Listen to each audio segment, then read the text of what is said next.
मेरा नाम आयशा भट्ट है और प्रेजेंटली मैं लाहौर में as a SP anti riot और एसपी डॉल्फिन काम कर रही हूँ।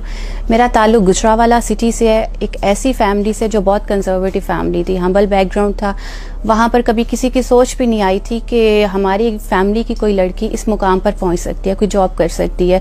क्योंकि जब मैं स्टार्ट किया CSS की प्रिपरेशन के लिए तो सबसे पहले तो मुझे ये फाइट करना पड़ा कि क्या मैं ये जॉब कर भी सकती हूँ कि नहीं, क्योंकि फैमिली बैकग्राउंड ऐसा था, फैमिली माहौल ऐसा था, इलाके का माहौल ऐसा था कि वो कॉन्फिडेंस का बड़ा प्रॉब्लम आ रहा था। पहले उसको ये बात समझाने की ज़रूरत पड़ी कि क्या मैं ये कर भी सकती हूँ या नहीं कर सकती।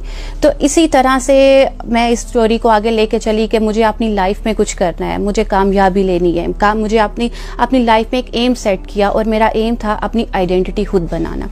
मैं ये चाहती थी कि मुझे मेरे नाम से बुलाया जाए, मुझे मेरे नाम से पहचाना जाए, मेरे पेरेंट्स मेरे नाम से जाने जाएं। क्योंकि एक ऐसा माहौल हमारे यहाँ, सिर्फ ये नहीं मेरे घर का माहौल बल्कि पूरे इलाके का माहौल ऐसा था कि जहाँ पर ये समझा जाता था कि खानदान की जिम्मेदारी सिर्फ बेटों के सर पर होती है, बेटों की वजह से ही नेक नामी कमाई जाती है या घर को आगे बेटे लेकर ही चलते हैं। तो मैं हमेशा इस चीज़ से बहुत इख्तलाफ करती थी। मुझे ये लगता था कि अगर अल्लाह ने मुझे इस दुनिया में भेजा है तो कोई मकसद दे के भेजा है। मेरा यहाँ पर आना कोई बेमकसद नहीं है, ना ही मैं ऐसी कोई जिंदगी गुजारना चाहती हूँ कि जिसमें मेरी जिंदगी में मुझसे ही ना पूछा जाए कि मैं क्या करना चाहती हूँ, मेरा डिसीजन क्या होगा। मैं ये चाहती थी कि मेरी बात को भी उतनी अहमियत दी जाए जितनी बाकी लोगों को दी जा रही होती है। ये सोच ले कि आगे बढ़े।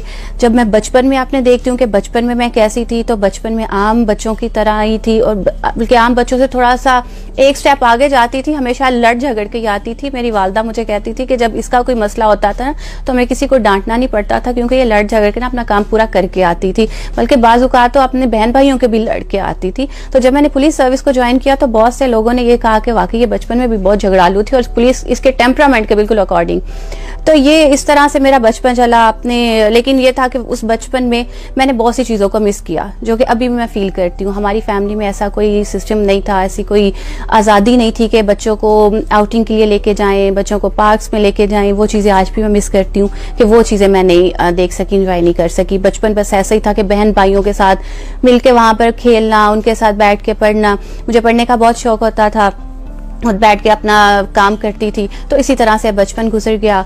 स्कूल स्टार्ट हुआ, कॉलेज स्टार्ट हुआ। मैं किसी अच्छे इदारे में जाना चाहती थी, मुझे किसी यूनिवर्सिटी में पढ़ने का बहुत शौक था, लेकिन फैमिली से इजाज़त नहीं मिली।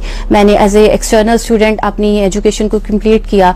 बहुत दिल में फील होता था कि मैं ये सब करना चाहती हूँ लेकिन मुझे इजाज़त नहीं दी जा रही। बाज़ औक़ात प्रॉब्लम आ जाती थी कि हमारा कल्चर नहीं है, हमारी यहाँ की नॉर्म्स नहीं है। बाज़ औक़ात प्रॉब्लम आ जाती थी कि हम अफोर्ड नहीं कर सकते। बाज़ औक़ात ये प्रॉब्लम आ जाती थी कि जी हम दूसरों पर ट्रस्ट नहीं करते, सोसाइटी पर ट्रस्ट नहीं करते। तो ये सारी हर्डल्स मैंने फेस की, लेकिन इसमें एक चीज़ पे मुझे एतमाद था कि अल्लाह मुझे ज़रूर कामयाब करेगा। इसी एक एतमाद को लेके, यकीन को लेके आगे चली, CSS की तैयारी की। अल्लाह ने उसमें मुझे कामयाबी से नवाजा और आज मैं आपके सामने एज ए SP काम कर रही हूँ।